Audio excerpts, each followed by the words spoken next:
Hola chicos, empezamos con su clase de medicina física y rehabilitación. Pues ya estaríamos terminando casi ya su diplomado, ¿sale? Este sería casi el penúltimo tema. Este referente a enfermedades del tejido conectivo. Vamos a hablar un poquito de ellas, cuáles son, cómo las podemos detectar, cuáles son los síntomas que pudiera presentar el paciente,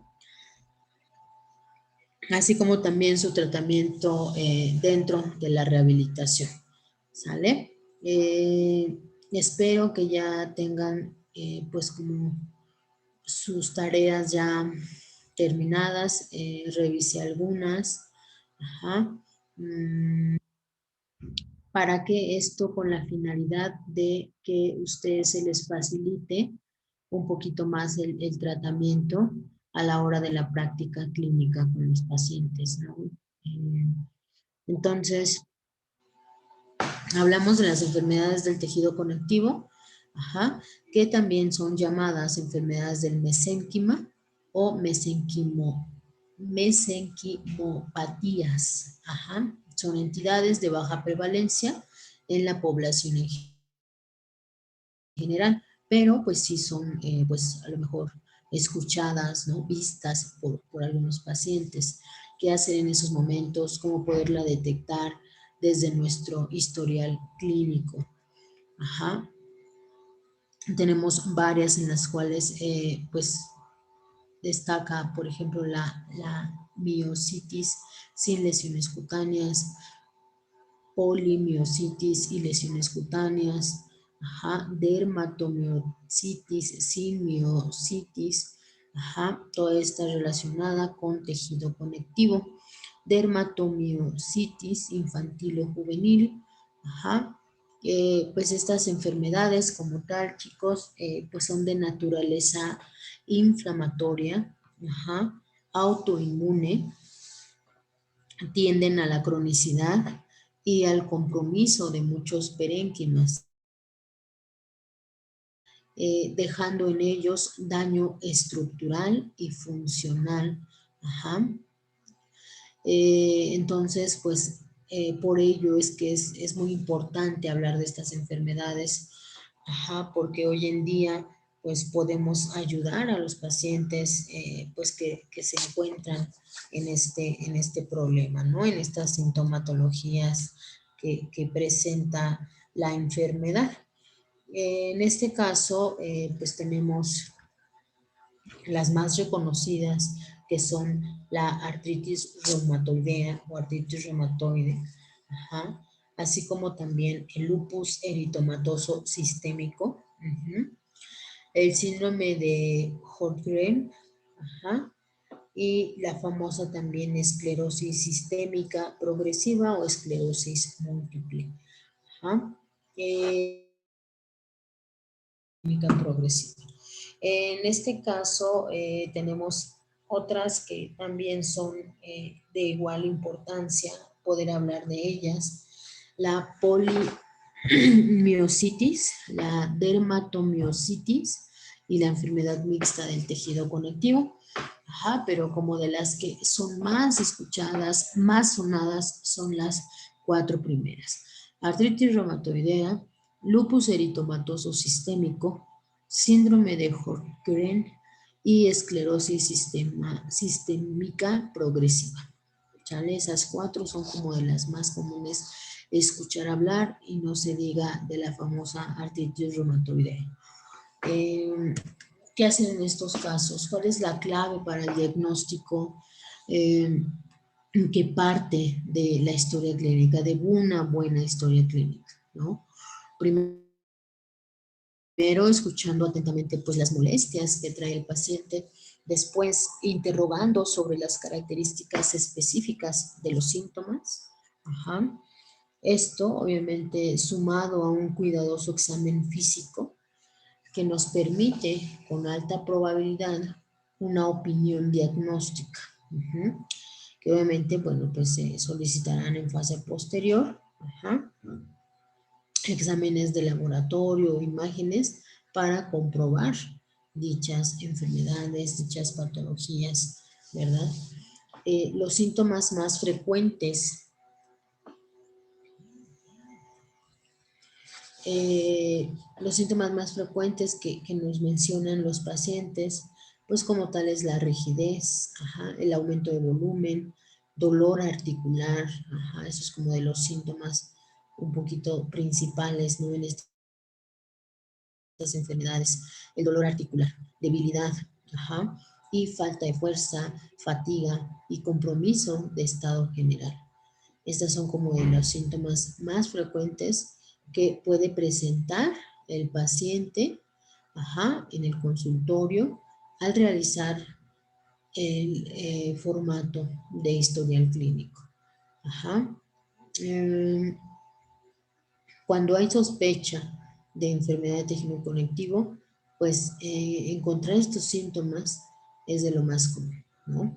Dolor articular, aumento de volumen articular, rigidez articular, debilidad o falta de fuerza y fatiga o compromiso de estado general.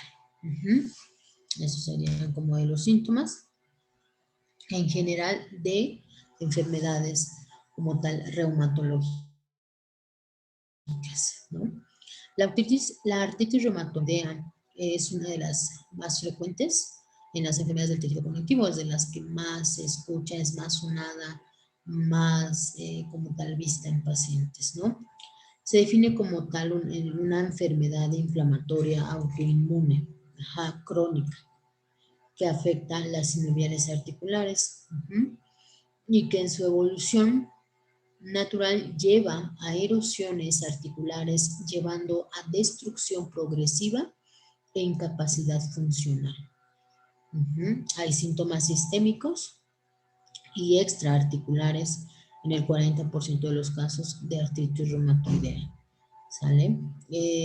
Pero como de la base de los síntomas, pues son como tal la destrucción, ¿no? Incapacidad funcional. Tenemos aquí una imagen de cómo se ve, ¿no? Pues dañadas las articulaciones, el dolor, la rigidez, la deformidad que empieza a presentar. Como tal, estas formas de presentación, pues como tal de la artritis, afecta más a mujeres que a hombres. Puede comenzar a cualquier edad, teniendo su máxima incidencia en la cuarta y quinta década de la vida. Tienen variadas formas de presentación y sintomatología, pero pueden durar semanas o meses. Solamente podemos, como tal, pues atacar un poquito la sintomatología. Sin embargo, son enfermedades que ya no podemos como tratar al 100%, ¿sale? Solamente podemos ayudar a los síntomas, a reducirlos, mejorar las funciones como tal articulares quizá, ¿no? Que a lo mejor no se empiece a deformar más de lo que ya está o bien empezar a una alteración más profunda, ¿no? La forma más típica de presentación es de dolor articular difuso y simétrico y aumento de volumen que afecta a las pequeñas articulaciones de manos, con dificultad para hacer un puño, por ejemplo, ¿no? Realizar un apretón, agarrar, pues, por ejemplo, tal cual las cosas, porque, pues, obviamente hay rigidez progresiva de más de 30 o de horas, ¿no? 30 minutos o de horas, el que presenta el paciente.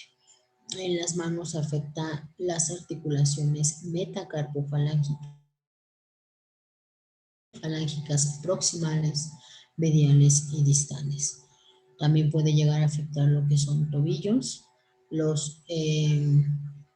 articulación tibio-peronea astragalina o tal cual la tarsometatarsiana, los metatarsofalángicas o las interfalángicas proximales, mediales y distales. Como tal, vemos que es más común en cuestión encontrarlas en las extremidades, tanto superiores como inferiores. Ahí nos presenta una imagen en las cuales pues pudiéramos encontrar algún tipo de artritis o bien poliartritis, en la cual hay presencia de dolor, de rigidez, ¿verdad? Tanto en lo que son rodillas, extremidades como manos, pies, ajá. Es poli, de varias articulaciones afectadas, ¿sale? La presentación como tal aguda se da en 10 a 25% de los casos. Puede presentarse como una poliartritis aguda con compromiso de hombros, codos, muñecas, manos, caderas, rodillas, tobillos y pies, ¿sale? Entonces ve todo lo que se llega a afectar en una poliartritis. Este cuadro es muy doloroso e incapacitante y aunque puede presentarse a cualquier edad, es más frecuente en el adulto mayor. Existe una forma de presentación que se caracteriza por poliartritis aguda de horas o días de duración, intercalados por periodos sin síntomas. ¿Sale? Entonces, pues vean ustedes que la parte de la poliartritis, pues como tal lleva o conlleva un cuadro muy doloroso, incapacitante, ajá, que puede presentarse en cualquier edad. Ajá. Pero obviamente es más común o es más frecuente encontrarlo en el adulto mayor. Estos episodios pueden recurrir en semanas, meses, pero se hacen más frecuentes y severos en una poliartritis persistente, ¿sale? La presentación como moniartritis es rara. Ajá, casi no hay como tal una artritis como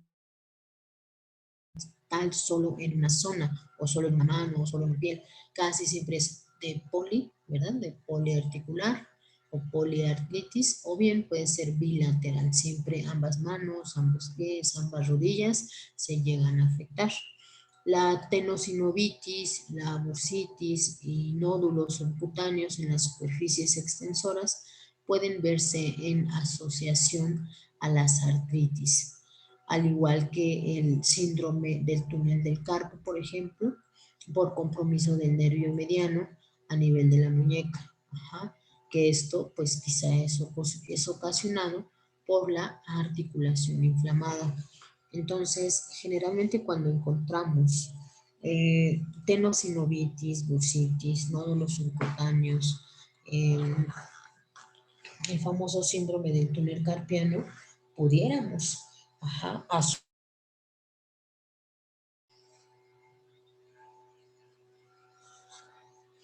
algún tipo de artritis, ¿sale?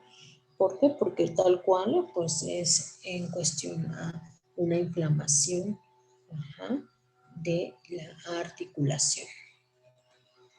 Tenemos, el adulto mayor puede presentarse con un cuadro de polimialgia reumática, poliartralgias y polimialgias, que afectan lo que es cuello, hombros, cadera y rodillas, asociadas a fatiga y parámetros inflamatorios. Generalmente es lo que más se encuentra en una artritis reumatoidea.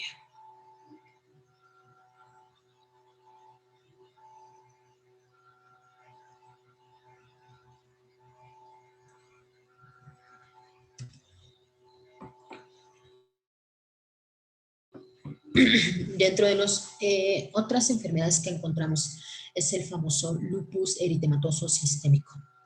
El lupus eritematoso sistémico es una enfermedad autoinmune también con manifestaciones clínicas variadas, lesiones cutáneas, artritis, nefropatía y clínica neuropsiquiátrica asociadas a la presencia de anticuerpos nucleares. Ajá. La epidemiología, bueno, pues es más frecuente en mujeres jóvenes, con un pico de incidencia entre los 30 a 40 años. Ajá.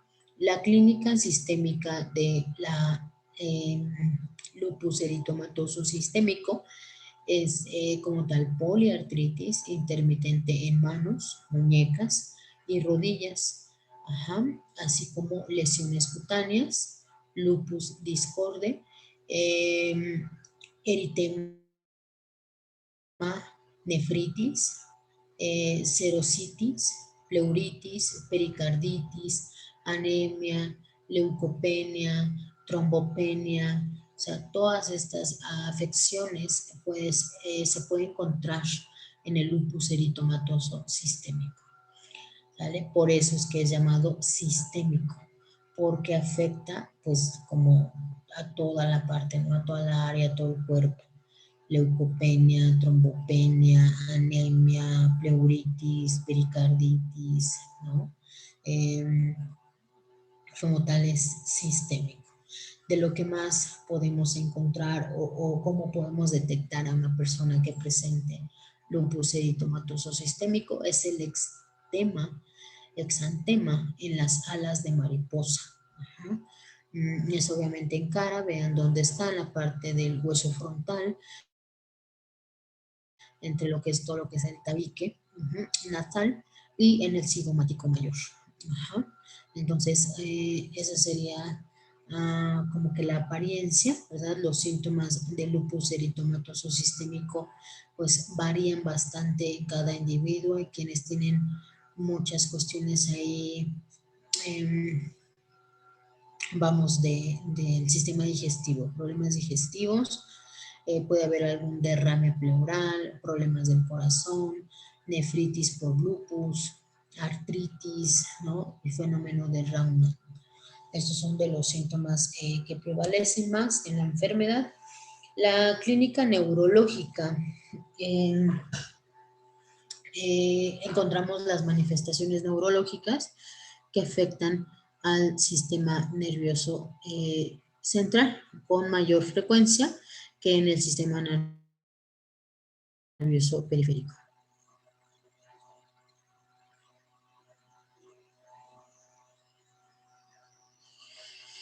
Estas alteraciones son muy variables, ajá,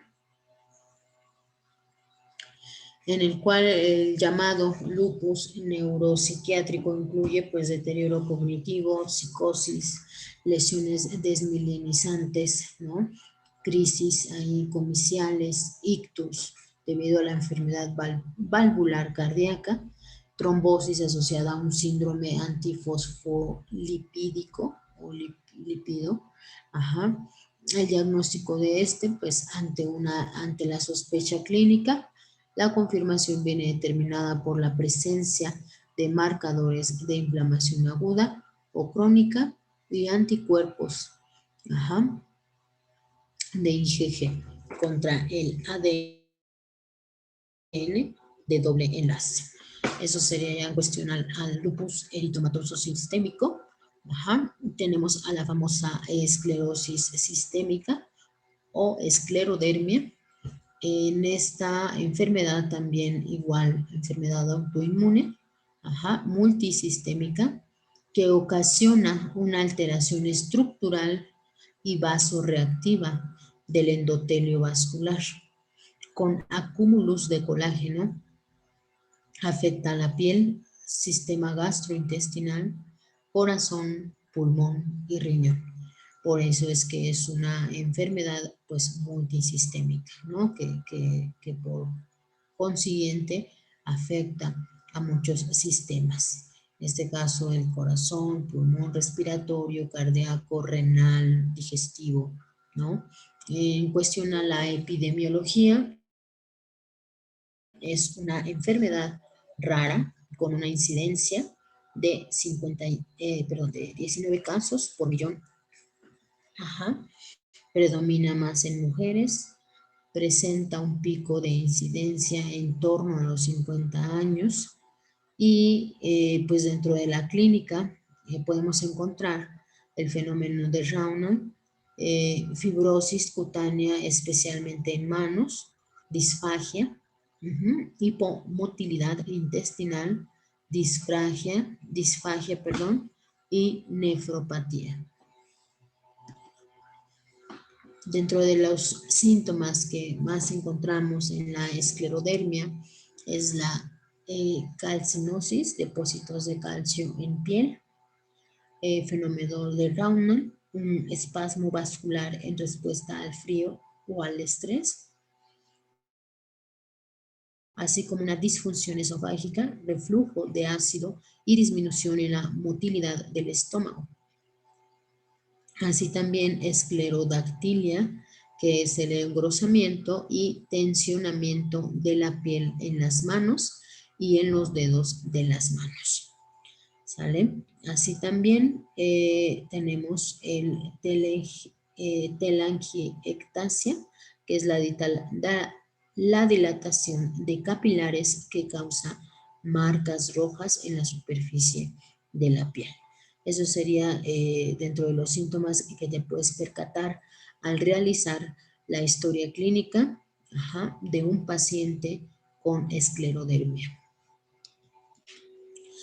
En cuestión a la clínica neurológica, pues tendremos que suele manifestarse como mononeuropatías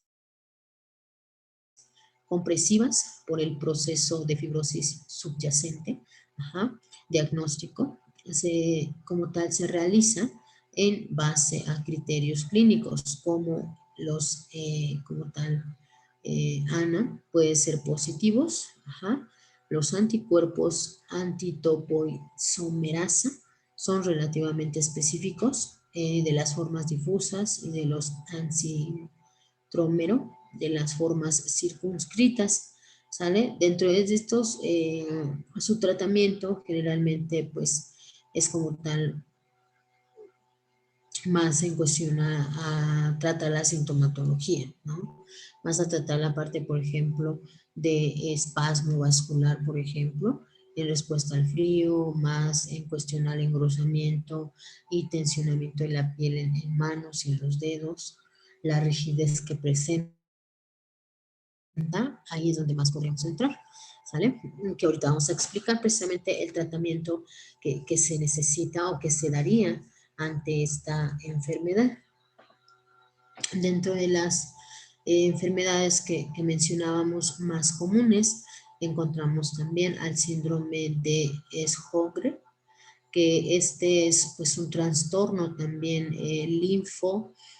proliferativo autoinmune, que obviamente pues nos va a determinar un daño de las glándulas exócrinas, especialmente las glándulas salivales y lacrimales. Aquí nos va a estar dando un daño más severo. Dentro de la epidemiología se va a encontrar una entidad común y puede afectar al 2 a 3% de la población adulta, aunque con diferente grado de severidad. ¿Sale? Dentro de la clínica sistémica tenemos ojo y boca secos, acidosis tubular renal, así como neumopatía intersticial y desarrollo de linfomas de células B. Eso es lo que puedo encontrar en lo que es la enfermedad de Sjögren, sequedad ocular, infecciones oculares recurrentes, ¿no?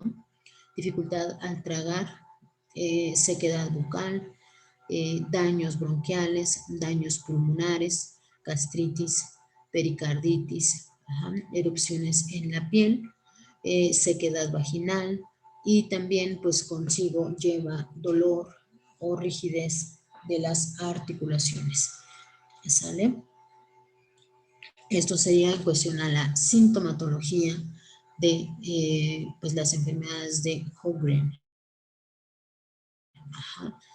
Vean que casi todas estas enfermedades de tejido conectivo pues se relacionan, ¿verdad? O llevan consigo el síntoma de dolor, rigidez de articulaciones. Cambia un poquito, ¿verdad? En la sintomatología presente en otras partes. Por ejemplo, aquí lo más común en esta enfermedad pues es la sequedad, ajá, ocular, vaginal, bucal, ¿sale? Eso es como de lo que prevalece en esta enfermedad. En el opus eritomatoso sistémico, pues tenemos ahí, por ejemplo, que la cara, ¿no? La mancha de la cara en ala de mariposa, ajá, y aquí, bueno, pues la sequedad. Ajá, obviamente en las 3 enfermedades o 4 más comunes, que es la artritis, el lupus, la esclerodermia, ajá, encontramos dolor o rigidez, ¿verdad?, de las articulaciones. Eso sería lo que lleva, pues, consigo. Ujú.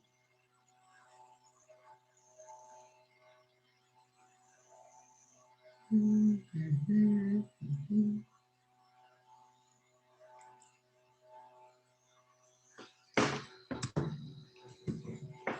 Dentro de la clínica neurológica de esta enfermedad encontramos que afecta fundamentalmente al sistema nervioso periférico y así puede manifestarse como una polineuropatía sensitiva dolorosa, polineuropatía sensitiva motora, polineuropatía atáxica, mononeuropatía múltiple o neuropatía sensitiva trigeminal.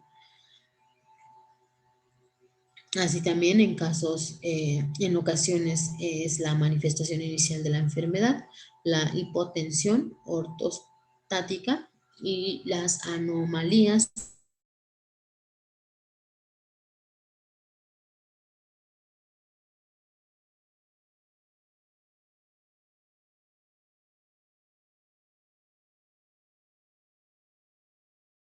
En raras ocasiones se requiere la biopsia de glándulas salivales, de la mucosa yugal para el diagnóstico.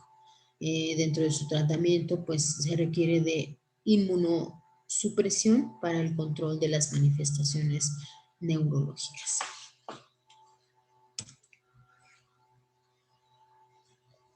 Dentro de las generalidades en la reumatología, como tal, vamos a encontrar pues la más común de las enfermedades reumatológicas es la artritis reumatoidea, ¿no? La reumatología comprende el estudio de las enfermedades reumáticas, ajá, considerando como tales a todas las afecciones que determinan dolor y rigidez de alguna porción del sistema musculoesquelético,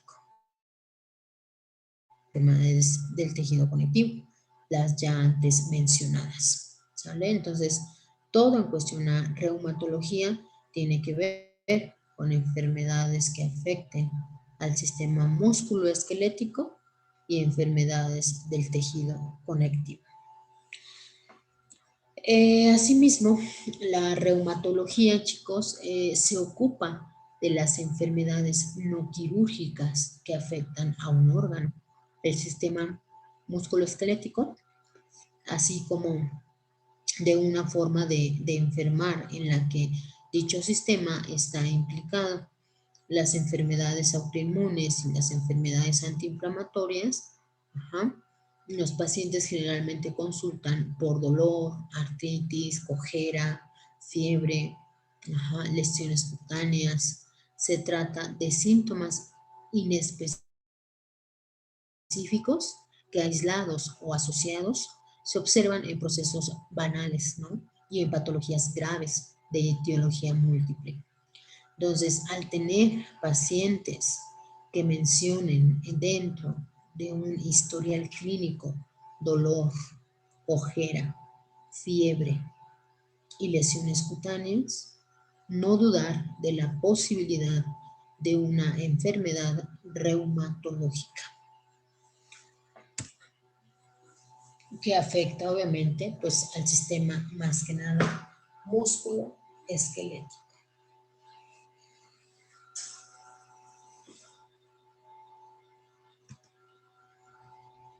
El dolor que presentan estas patologías es un motivo de consulta habitual, ¿sale? La historia clínica debe corregir esas características. Por ejemplo, el comienzo relacionado con traumatismo o microtraumatismos de repetición, el sobreuso, tiempo de evolución, ¿verdad? ¿Cuánto tiempo ya lleva con ese dolor, con esa rigidez, con esa inflamación? Ajá. La localización e irradiación que presente, ¿no? Si es localizado, si irradia. Generalmente, acuérdense que les había comentado, cuando un dolor es local, generalmente es más articular, ¿no? Musculoesquelético. Pero cuando es irradiado, generalmente se debe a una presión nerviosa, que obviamente lleva el recorrido del nervio. El ritmo también mecánico cuando aparece con el ejercicio y cede con el descanso, ¿verdad? También pudiera pues, llevarnos a un proceso inflamatorio si ocurre durante el reposo, y mixto si se presenta en ambas situaciones, ¿sale? Todo eso. Eh, si aparece en el ejercicio, cede en el descanso, inflamatorio si ocurre durante el reposo, el dolor. El mixto cuando se presentan ambas situaciones. También, pues como tal, se interesa aquí conocer si limita total o parcialmente las actividades del paciente. ¿Sabes qué? Pues yo, de que me da el dolor, o sea, de que me duelen las manos, las rodillas o los pies, hay limitación total, ¿no? ¿Sabes qué? No puedo moverme. O bien, ¿sabes qué? Pues sí, o sea, continúo con mis actividades, puedo seguir laborando, puedo seguir trabajando, pero con mucho dolor, ¿no? Con mucho dolor que sí, pues a lo mejor, ¿sabes? Dentro del EVA del 1 al 10, ¿no? Donde 10 es muchísimo dolor y me duele a lo mejor entre un 7, un 6, ¿no? Entonces, este dolor generalmente pues se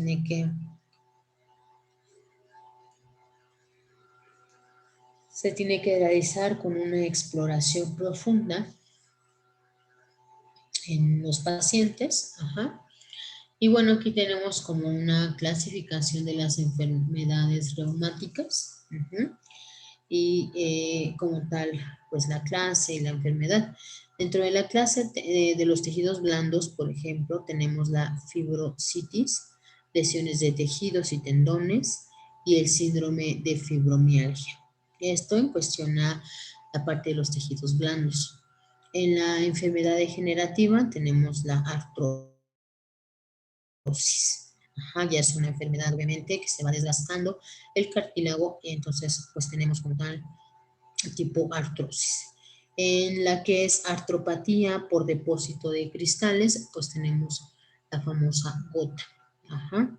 La artritis inflamatoria, que es pues como tal, dentro de esas, la artritis reumatoidea, o artritis reumatoidea, reumatoide o reumatoidea. Espondiloartropatías como espondilitis anquilosante, la psoriática, la reactiva, espondilitis reactiva, anquilosante, psoriática, asociada con enfermedad inflamatoria intestinal. Dentro de las vasculares encontramos poliarteritis nodosa, enfermedades de Wegener, enfermedades de Shorty-Strong, arteritis temporal o polimialgia reumática, esas dentro de la parte vascular. Dentro de las enfermedades sistémicas del tejido conectivo tenemos el lupus eritomatoso sistémico, la esclerosis sistémica progresiva y la polidermatomiositis. Ajá. En cuestión a la parte ósea, ¿no? Enfermedades óseas, tenemos la osteoporosis.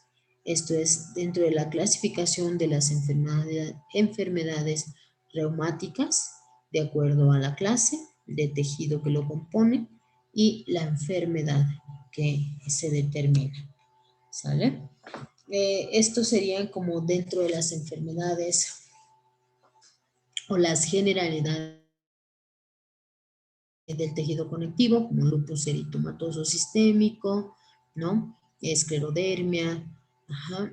Y dentro de la parte de reumatología, que también tenemos la artritis reumatoidea o artritis reumatoide. Dentro del tratamiento de rehabilitación física, en medicina física, encontramos el reposo, ¿no? Y la cinesiterapia. Esto, en cuanto al reposo, es importante que el paciente afecto de artritis reumatoide mantenga un equilibrio entre el reposo y la actividad, a pesar de que las clásicas recomendaciones se alternan: breves periodos de reposo durante el día, 1 hora de reposo a media mañana y otra media.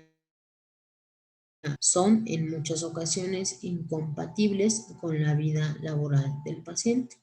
Pero bueno, pues esto es como de lo más que se puede recomendar en los pacientes reumatoideos. ¿Sabe? El reposo, la cinesiterapia. El reposo correcto se realizará en cama dura, por ejemplo, con una almohada o rodillo bajo el cuello, los brazos en ligera abducción, el antebrazo en semiflexión y pronación, las manos en prolongación con el antebrazo, sin inclinaciones radial ni cubital, los dedos en semiflexión y el pulgar en abducción. Los miembros inferiores, las caderas se colocan en la rotación externa, así como las rodillas en extensión y el pie en ángulo recto. Esto sería un reposo correcto para un paciente con afección de dolor, pues como tal de poliartritis, ¿no? Tenemos que pueden ser necesarias, por ejemplo,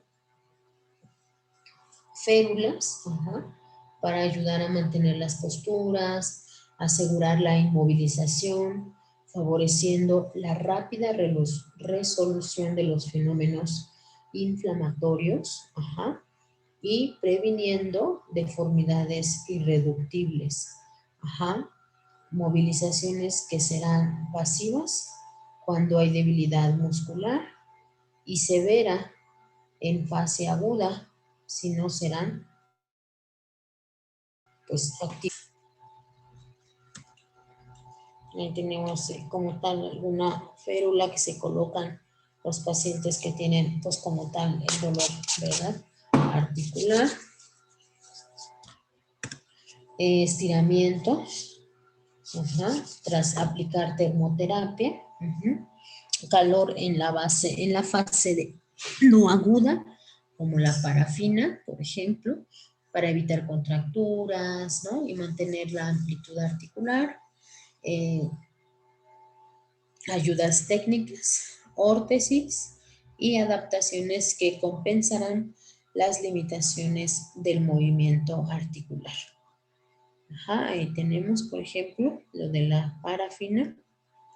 El dolor artrósico puede ser aliviado mediante los agentes físicos en bastantes ocasiones. Por ejemplo,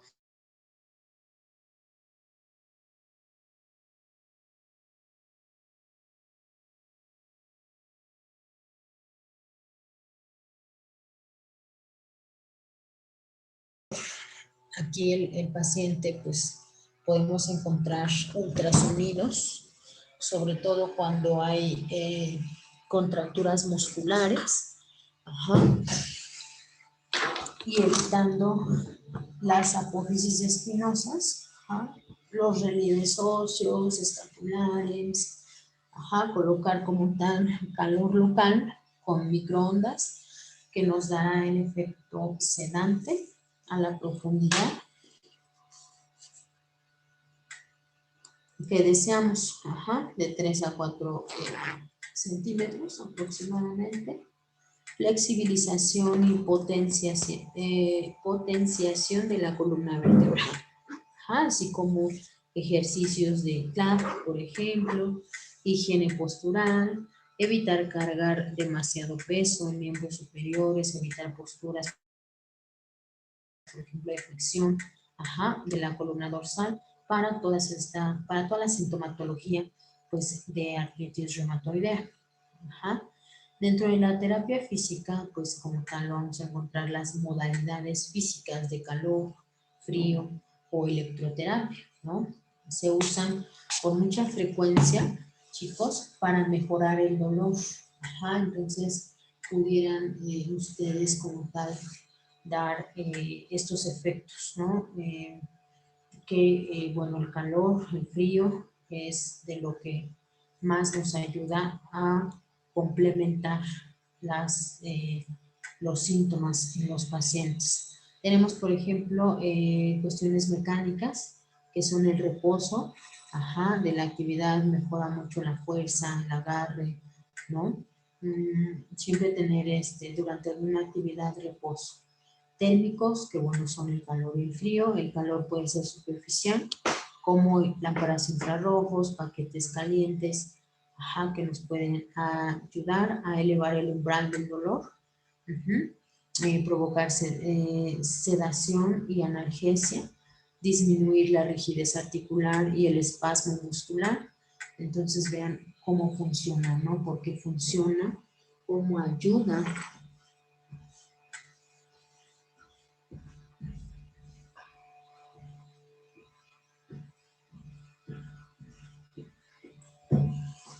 La hidroterapia también, que es útil para mejorar los arcos de movimientos articular combinado con ejercicios de resistencia, por ejemplo. Electroterapia, que se utiliza, pues, por ejemplo, la corriente con fines analgésicos, más que nada, y en reeducación motora de los músculos. Los estimuladores subcutáneos son dispositivos que, bueno, pues ustedes ya saben, tienen electrodos que se fijan al enfermo para aplicar corriente analgésica. Todo esto pues va a bloquear lo que es el dolor en el paciente y va a entrar como tal hacia un impulso de la médula espinal. Estimulación farádica, por ejemplo, de la musculatura, pues también ayudaría evitando atrofias musculares. Se utiliza también para disminuir el dolor en la articulación, sobre todo, cuando hay, por ejemplo, neuropatías. El calor y el frío, pues como tal, penetra la piel, solo en unos casos, como tal, a unos milímetros, no alcanzan las articulaciones. Se puede aplicar con la misma eficacia usando bolsas calientes, por ejemplo, baños de o hidroterapia. Si una articulación se ha inflamado de forma aguda, rápida o después de realizar un ejercicio, se indican la crioterapia, bolsas de hielo, ¿no? La profundidad depende del tiempo de aplicación. Generalmente aquí pues varía entre los 10 a 30 minutos, siempre cuidando no provocar congelaciones, ¿sale? Dentro de también lo que empleamos, pues les mencionaba los TENS, los SEMS, ¿no? Estimulación eléctrica, los TENS, de un nervio a través de la piel, que bueno, pues va a estar ayudando a disminuir el dolor, la rigidez, proporciona alivio sistemático de una articulación, pero no superior a la que se logra con antiinflamatorios no esteroideos, ¿sale? Por lo que pues también su aplicación pues no, sería un poco limitada. No sería como que todo el tratamiento, siempre están acompañados de AINES, antiinflamatorios no esteroideos, para ayudar precisamente a toda esta sintomatología. Pero bueno, el realizar este tipo de tratamientos en los pacientes sería pues de mucha importancia, ¿sale? Dentro de las recomendaciones que podemos hacer nosotros en la medicina física y rehabilitación, pues entraríamos, por ejemplo, con ejercicio diario, ¿no? En el momento de menor dolor y rigidez, tomar una ducha caliente, por ejemplo, o aplicar calor o frío local antes y después del ejercicio. Movilizar las articulaciones en todo su recorrido, siempre por la noche, para reducir la rigidez matutina. Ajá. Por la mañana entrar en calor antes de levantarse. Ajá. Modificar la frecuencia o el tipo de ejercicio para evitar provocar dolor articular durante o después del ejercicio. Ajá. Así también usar aparatos de ayuda como poleas, ¿no? Enzimas de la cabeza o varas, un mango largo para realizar ejercicios suaves de estiramiento muscular, reducir el número de repeticiones si las articulaciones están inflamadas. Cuando hay inflamación en las articulaciones, pues bueno, hacerlo un poquito menos frecuente para pues no contribuir tanto a esa inflamación. ¿Sale, chicos? Pues esto sería como dentro del tratamiento de la medicina física y rehabilitación en enfermedades de la reumatología. Ajá, ¿cómo puedo detectarla? ¿Qué síntomas tiene? ¿No? Cada enfermedad tiene sintomatología diferente, pero todas se acompañan con rigidez y dolor en articulaciones. Eso es de lo que más voy a encontrar en, en la historia clínica de estos pacientes. ¿Sale? Y bueno, pues, ¿qué es lo que puedo yo recomendar dentro de estas enfermedades? Ajá. ¿Cómo puedo recomendarlas? ¿Qué tratamiento se podría dar? Como ustedes vieron, se puede dar estiramiento, se puede dar un ejercicio terapéutico, pues obviamente dosificado, ¿verdad? De acuerdo a lo que tenga el paciente, si tiene mucha inflamación, si tiene mucha rigidez, reducir en el número de sesiones, reducir en el tiempo, ¿no? O en la constancia del ejercicio. Así también podemos aplicar los TENS, los SEMS, ajá, el calor, el frío, como tales medios físicos, ajá, que pueden ser de mucha importancia ante los síntomas de los pacientes reumatológicos. Espero que, bueno, pues ya vayan, pues como tal, comprendiendo un poquito el papel en el que juega la medicina física, ¿no? Y la rehabilitación. Entramos en muchos aspectos, chicos, pero obviamente con el análisis específico de los pacientes, encontrar bien qué es lo que tiene, ajá, qué síntomas presenta, hacer un buen historial clínico, para hacer también un buen plan de tratamiento. Eso sería como de lo indispensable, de lo primordial. ¿Sale? Entonces ya estamos a escasas 2, 3 clases para finalizar su diplomado. Espero que, bueno, vayan entendiendo todos estos temas, ¿no? De la reumatología, de las enfermedades como tal que más afecta hoy en día a la población. Sin más por el momento, chicos, quedo pendiente de cualquier duda. Ajá, y nos vemos en la próxima clase.